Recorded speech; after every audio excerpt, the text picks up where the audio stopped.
What's up, everybody? It's Sid and Millie back with another episode. Thank you so much for joining us today. We will be chatting about the Hungarian Grand Prix for F1, Formula One. Yeah. Yeah, Yeah. 70 laps of a lot. Yeah, it was honestly an action-packed race, to be Yeah. fair. There was a lot of things happening, a lot of different battles happening all over the track. Yeah. So it was, massively entertaining. Obviously for Lewis, for Ferrari, probably a little bit of an underwhelming performance Yeah. overall, just despite, how they were performing in practice and all of those things. I think it didn't really translate to the race at all. So I think they'll be frustrated with that. And again, some of the strategy decisions today, I think, kind of let them down. So Yeah, I hear inevitably, I think it was Ferrari's race to lose. And I think they would, they really did lose the race. Dang. Yeah, I hear that. So Yeah. pretty unfortunate. Yeah, absolutely. I mean, yeah, it was unfortunate. And Yeah. we could talk about all the things that happened with Lewis this weekend, I know, like yeah, it's just like everything, starting from qualifying. everything is working against my guy for some reason. It's like the FIA is inspecting every single breath he takes down to the wire with everything. Yeah. And yeah, it's just going too far. And Yeah. I know it's like kind of like an unlucky streak, and I'm sure it's gonna pass soon, but yeah, it's just like an extremely frustrating like time period to deal with for Lewis Hamilton. Yeah, Yeah, 100%. yeah, everything is just stacked against my guy right I now. know, especially, I mean, he initially qualified P2, Right. and Yeah. then got the penalty. So For impeding, yeah. Right, for impeding Piastri's lap, which Right. Which again, it like, just the comes down situation. once again to the Ferrari pit wall, right? It's Yeah. just not good enough. Like it is just not good enough. Mm. You cost Lewis position at the start of the race. He tried to make up ground in the race, but again, these penalties, they are costly. And once again, Facts. Ferrari's strategy has cost Lewis. He should have been made aware that racers were still on their qualifying lap behind Definitely. him and been told to stay out of the way. Obviously, it is just bar none poor communication from the pit wall. And then on top of that today, it's like at the end of the race, yes, Lewis's tires are old. However, staying out of the pit lane under the virtual safety car would have had him maintain track position with under 20 laps left to go. Lewis is more than capable of managing tires for that amount of time.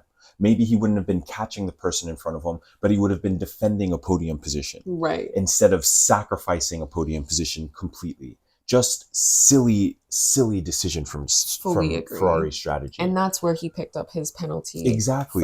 His speeding in the 5-second pit penalty wall. For speeding in the pit lane. And I know they're never going to review Antonelli speeding under the virtual safety car, but I know there's no way he got to the line that quickly without speeding before getting there before Lewis. That's valid. But again, had Lewis not let Antonelli pass, imagine that. He would have had 10 seconds at the end of the race. I know. And like Lewis said on the radio, they're just dishing out penalties for fun. They're just handing them out. Yeah. And, it makes me wonder, maybe Lewis should have showed up to the drivers' conversation they had with the FIA before this weekend's race. Yeah. Oh, what was going on with that? Well, they went and chatted to them about how bad their calls have been and how they've missed calls and let certain things go and punished other things. So the drivers got together and spoke with the officiants. But yeah, Lewis did not partake in the conversation that happened. But again, another weekend goes by where it seems like Lewis is kind of getting targeted for the FIA for anything. Yeah. And I just wonder if they are dissecting every single minute detail of the other drivers the same way they're doing to Lewis. And I think we know the answer. They're not. Yeah. I think we know the answer. Yeah. And then, the same thing on track that always annoys me with Charles Leclerc. As soon as Lewis is nearby, now he wants to race. Now he wants team orders to go ahead of him and get past him. But guess what happened? Sure enough, Lewis goes into the pit. Charles gets the free air, free wind to go attack Max Verstappen. And he got nowhere close to Max. Literally nowhere close. The only reason Charles Leclerc finishes where he does in this race is because of Lewis's penalty. He had no pace from the get-go. Lewis passed him on the first lap. Other people passed him on the first lap. And once again, he wants team orders to let the team get him past Lewis. but won't race anybody else on track. I know. I just feel like the whole asking the team, "Oh, I'm faster. Let me go by." Okay, pass him then if you're faster. Like, he's so for real. We saw the same thing with the McLarens. I know, too. It's yeah. like, bro, if you're faster, then Just go pass him. faster. Just pass him. It's yes, it's your teammate, but it is a competitor on track. Yes. If you feel like you're faster, pass him. Literally. And obviously, this track was a little bit trickier for right. passing. It was kind of annoying. Yeah, there wasn't a ton of opportunities to get past people, to be fair. But I still think hopping on the radio and asking for your team to help you get past your teammate is just grimy. Yeah, it's just grimy, like snaky, cowardly. Yeah, go pass him on the track. I know. So anyway, once Charles got the clean air, nowhere close to Max Verstappen at all. Didn't even challenge him at all. Per normal, but was ready to try and get past Lewis. That shit just pisses me off so much with Charles. I have no clue why he does that. And then on track, when do we see Charles passing someone? When do we see Charles catching up to people, cutting a gap and passing somebody? We just don't see it happen. And yet when it comes to Lewis, he's ready to squeeze him off track in the last race. I know. Ready to get team orders in this race. Like, bro, what is it with you? I know. I just don't understand it. Race the race. Like, drive your car. Yeah. But don't be just racing one person exactly. and asking for it's like a go ahead to go by and exactly. like, oh yeah, Lewis is going to slow down for you so that you can get by and not have any issues or anything like that. It's like, actually put mate. some gusto behind your race and push the pedal if you got it. Facts. Yeah, 100%. So that's kind of the frustration with that. On the flip side, Norris got his first victory of the season. Mm-hmm. He obviously the defending world champion. So good to see a new team on the podium. Definitely. On the front, on the top step. So that was good to see, good for Norris. Absolutely. Because the other thing that the commentators had said was that this was the first race that there wasn't like a Mercedes starting in the lead, P1. right? Yeah, it was like the first time another team started in the lead. So that was pretty interesting as well. Yeah, and so the McLaren upgrades that they brought for the weekend definitely worked for them. I mean, both cars were showing serious pace. Piastri was struggling a lot more than Norris was, which was why Norris was on the radio trying to get past Piastri. But to be fair to Norris, when he did, when Piastri pitted and Norris got the clean air, he took off. He showed what he meant on that radio call. He meant it. He was the fastest person on track with the clean air and just kept pushing. He was so far ahead at the end of the race. He was absolutely freaking stellar. He meant it when he said I could get a 10-second gap. Yeah, he did that and some. So absolutely stellar drive from Lando Norris. Absolutely. I mean, he deserved the win today. Very unlucky for Piastri with the gearbox. And because he got hit on his way by someone as well. Carlos Sainz, that should be a further penalty. I don't know. That should be like that's who it was. That should be like a red exclamation point. Yeah, I mean that should be like a point against his license or something. Dang. Like I just don't like. Do they do that? I mean, if the infraction is bad enough, yeah. But I just don't. There's really just no excuse for that, right? Like you're a lap down, you're fully out of the race. Like you basically are just there so you don't get fined at this point. Like most of the people who are a lap down could just pull off the track and we wouldn't miss you. The F1 they don't show us. I was about to say the F1 coverage doesn't show anybody that's a lap down anyway. No, they'll talk about some like incident that happened and it'll be between two of the drivers that are below, say like 7th place. And they don't even show it. We're like, what's happened here between these two people? And facts. I mean, nothing. Russell went down to like 18th place at the start of the race today. Russell. He passed literally 10 people. We did not see a single live pass of Russell's on the big screen. No. They only showed it in the little tiny screen under the name.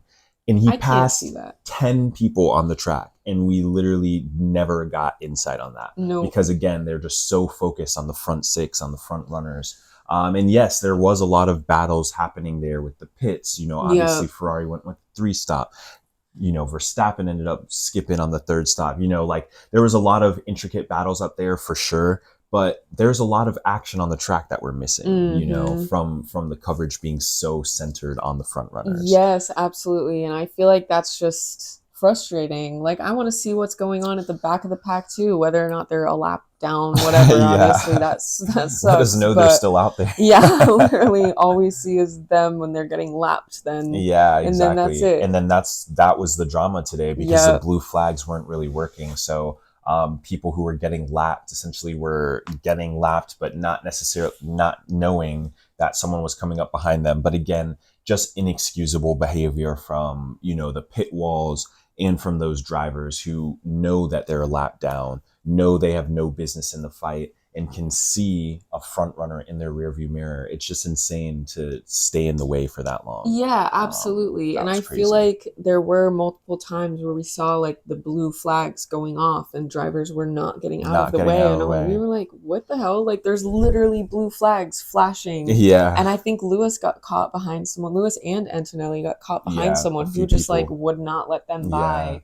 It's like, you're a lap down. How are you trying to race people who are literally over 2 minutes ahead of you? Trying to pretend you're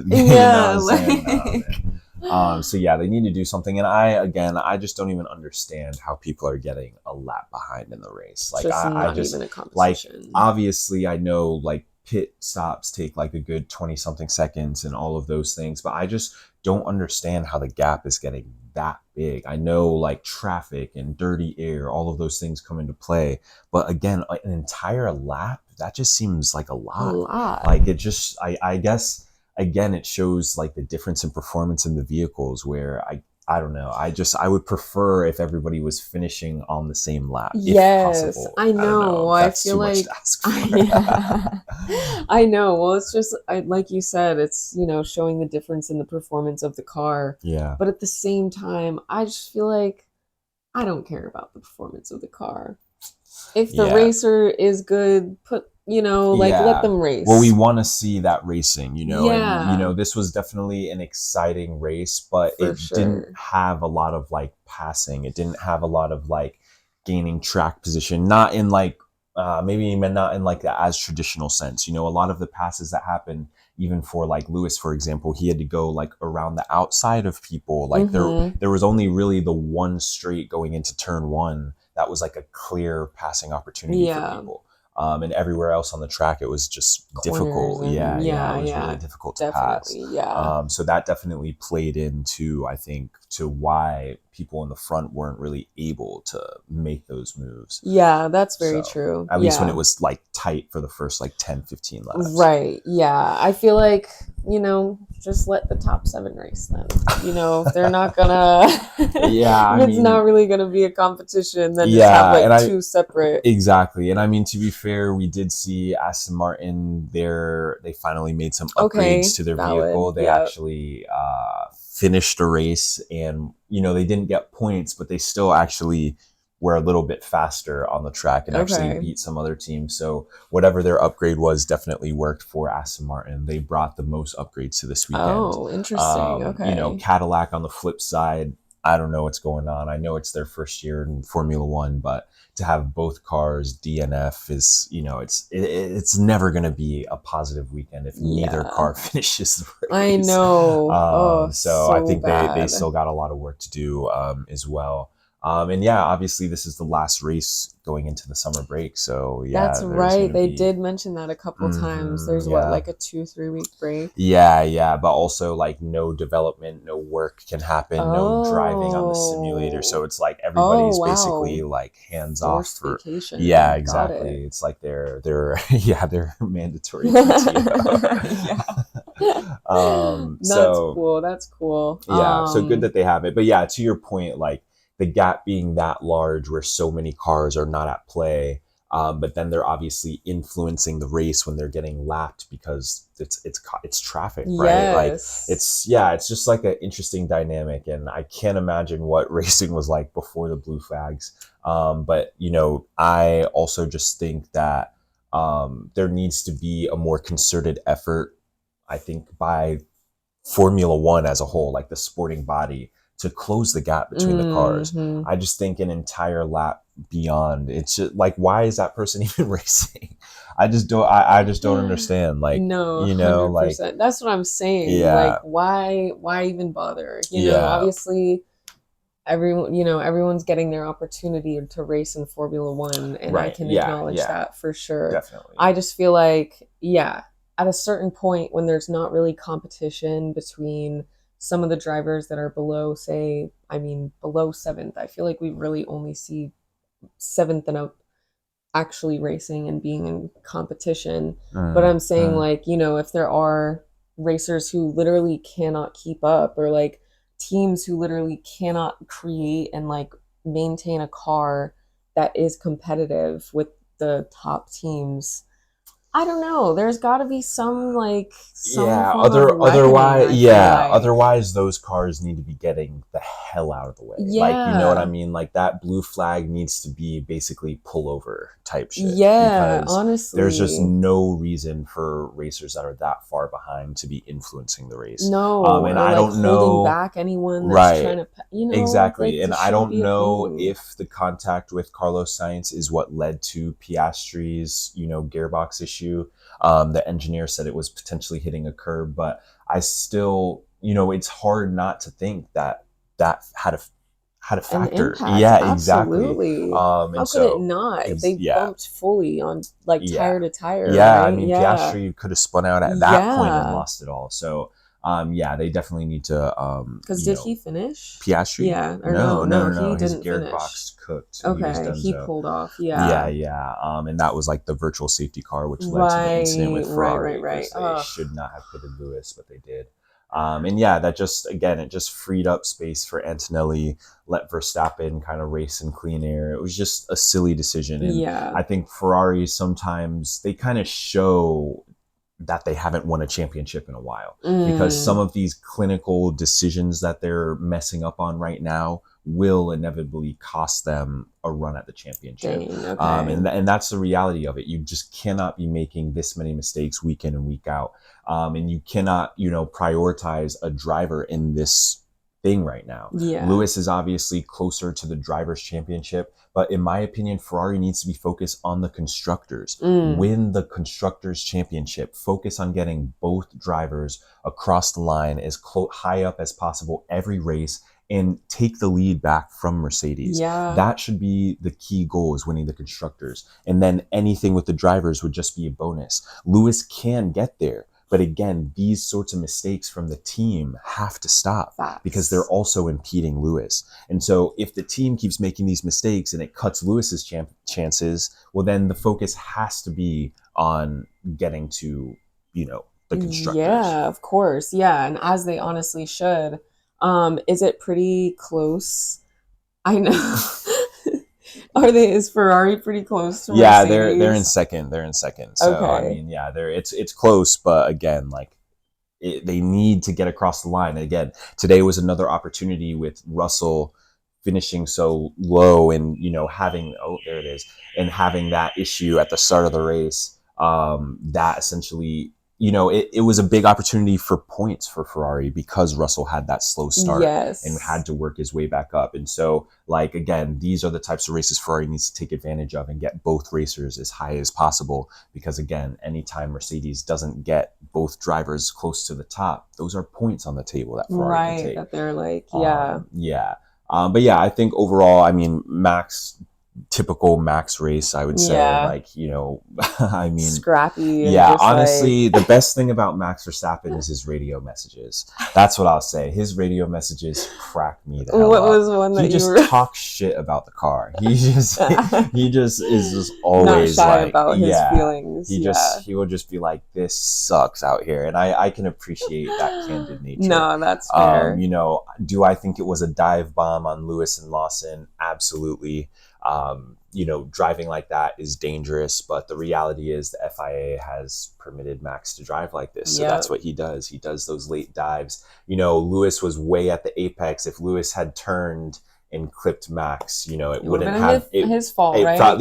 It would have been a penalty for Lewis, but we know it wouldn't have been his fault, because Max came from so far back and just braked hella late. Yeah. But again, that just is what it is. I feel like at this point you just come to expect it from Max. And the other drivers obviously react accordingly for their own health and safety. Yeah. And you can't really blame them for it. But yeah, so I think decent race from him. But yeah, overall, I think again Ferrari had the most to lose, and Yeah, they did. They definitely, did. definitely had the most to lose. Hmm. And to your point, yes, they Yeah. did, because it was what, Leclerc 4, Lewis 5. Hmm. So they get points, but not a lot of points. Yeah, Got it. yeah, they'll still get some good points. So we'll see in the constructors matchup Okay. now. So Mercedes sitting on 379 and Ferrari on 307. So they're close. It's not too far. They're within maybe 2 races, depending Yeah. on results. From potentially claiming that title from Mercedes, and right now they have a decent gap above of McLaren as Almost well. So 100 above McLaren. yeah, Yeah. so I think again Ferrari's in a good point right now in the season. I think Mercedes, based on how they started the season, they have a lot of expectation, a lot of anticipation with Mm-hmm. Antonelli and George, and with the vehicle they have. But I think this weekend was a little bit of a wake up call for everybody, because now McLaren is back in the fight with Mm. their pace that they showed. So now that's something Ferrari has to consider as well, looking at these races, because now it could potentially be a 4-team battle up front, Wow. with Red Bull, with McLaren, with Ferrari, with Mercedes. So Yeah. so yeah, everything is starting to heat up right now. So after the summer break, it's going to be immensely important that Ferrari comes out with some momentum and gets some results early on, Yes. get some podiums for both drivers early on, and go ahead and try and clinch that first place spot. For And then real. they got to try and maintain it at that point. But I know that's a far way away. But yeah, just like what I would think is should be the strategy, Yeah. should be really just securing solid points in every race with both drivers to keep eating away at that gap of Mercedes. Absolutely. Yeah. I feel like that's all they can do at this point, Yeah, right? yeah. Just try and place as high as possible in every race and rack up the points. Yeah, exactly. And I mean, even for Lewis, like, again, these times, these turbulent periods, they're not going to last. When the momentum shifts back in Lewis's favor and we're getting the combination of his great form with no penalties, we're going to really see what the GOAT has to offer. And I think Yes. I'm very excited for the next half of the season to, really see Lewis untapping that potential, and then Mm-hmm. hopefully Ferrari cleaning up the mistakes on the pit wall, and then we can match the performance together. And I think that will see Lewis on podium a lot. Yeah, absolutely. Yeah. Yeah, because to your point with the communication, they gotta tighten it up. Yeah, They just tighten it gotta. up. And it's improved a lot from last year, 100%. They've made tons and tons of improvements from last year. Last year was a struggle for sure. So there are definitely strides being made in the right direction. But again, when the title is standing there and you're within a points grasp of it, and you got drivers in second and third in the drivers as well, there's no excuse. You got to go for it. You got to full send for the championship, for the Yes. titles, because you're so close. And I think that this year is that year for Ferrari. You're not the favorite, but we love an underdog story. Yes, absolutely. Yes, we So do. yeah, I think they could be that. So yeah, I think this season is heating up. There's a lot of things to come to play. Yeah, I feel like the races have gotten more and more exciting every time. Yeah, As much as we complain about like the lower positions on the table on the yeah. track, Hmm. um I think the like top 7, top 10, whatever, like those have gotten more exciting. It's less of like Definitely. a, okay, both Mercedes cars are 20 seconds ahead and everyone has gaps and everyone's just driving at this point. It's Exactly. more Yeah. like close together and there's actually racing and excitement throughout the race, because typically Facts. with a 70 lap race we would be sleeping in the middle part, like we Yeah, would be usually it would be dozing. pretty boring in the middle. But yeah, today definitely wasn't. And yeah, to your point, I think there is a lot of interesting dynamics with the teams that are maybe right outside of the top four teams. Hmm. There's been a lot of points scored with the Racing Bulls. Alpine's been, in there fighting for Hmm. things. Haas has been a little bit in the mix. So, and then Audi, of course, scoring points and getting on the board and doing those sorts of things. So yeah, the mid-table pack, there is interesting battles Yeah. happening there. And that's why, again, even if racers are further behind in on a certain track, again, I think the commentary needs to do a little bit of a better job of giving us insight on those battles that are Hmm. happening a little bit further down the pack. Definitely.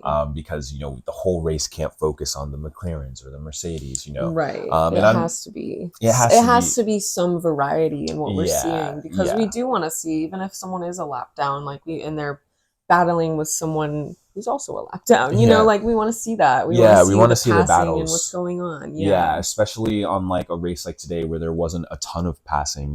Where there was passing, it would have been cool to see that. Definitely. Especially like regardless of where it was happening. Yeah. Because if in our case we have Lewis's racer cam up, so we weren't getting insight on what Russell was really doing down the track. But to go from like 18th, I think he was at the start of the race, up to like 7th, I think he finished. Wow. That's a great drive. Impressive. That's really well done absolutely. from George Russell, and I feel like it went completely under the radar. Facts. But yeah, I think there were a lot of interesting stories throughout the race, but again, pretty disappointed in the penalties and some of the decisions for Ferrari throughout the weekend that have cost Lewis, another podium position, because the reality is if he gets a heads up during qualifying and avoids that impeding penalty, he's starting P2, and this race looks completely different because, as we know, Piastri didn't have the pace. So, I mean, Lewis at P2, he could have been running away with it. So, again, I don't want to be like a coulda, woulda, whatever, but the reality is the heads up should have come from the pit wall during qualifying. There should not have been another pit stop during the virtual safety car. Those are the realities. Yeah, I mean, he pitted first. Yep. Like 13 laps into the race. Yep, first to pit. And then pitted like 3 more times? Yeah, it was a 3-stop. Yeah, 3 stops, not 4. It felt like 4 stops. I know. Yeah, it really I was did. like, why are we pitting so many times? Actually, I think you're right, though. Maybe. I can't remember. But it felt like a lot. It felt like a lot of stops. And I mean, it definitely speaks to the tire degradation. It was a warm day in Hungary today. Okay. And that definitely played into it. The track was hot and the tires were burning up quickly. But for whatever reason, it seemed like Ferrari struggled with that more than the other teams. Yeah, definitely. Antonelli was fine to continue on his tires and was pissed when they called him into the pits. He pitted twice? Yeah, just twice. But it clearly highlights that their hard tires didn't degrade as badly as the Ferraris did. So again, just a little bit disappointing with that, because I thought Ferrari had come up with some unique engineering gifts that would help, the tire life last a little bit longer. But I don't think that whatever they were doing was working. Yeah, it didn't translate. Yeah, it didn't translate on this track where it might have worked before. So overall, again, glad Lewis was able finish the race. Obviously, got some solid points. Hugely disappointing weekend overall for Hamilton, but at the end of the day, it's still such a improvement from where he was last year. That's for sure. That it's still hard not to appreciate these sorts of finishes, because again, last year we were in the weeds. Down in the dumps. Yeah. So honestly, I'm still just I will take this. Yeah. I will take this. It still keeps him in the fight. It still keeps Ferrari in the fight. It's not I will great, take it. but it's not horrible. Yeah, 100%. And I think there's still more development to come, more development that the Ferrari needs to really make it a true front runner car. But I think there's more to come. So let's see what else the season has to offer. But can't wait to see. I mean, I don't know what race is next, but I'm excited already. Yeah, exactly. I'm ready for the break to end. Yeah, facts. Well, those were our thoughts on the Hungarian Grand Prix. If you made it this far, thanks for watching, and we'll see you next time. Peace. Bye.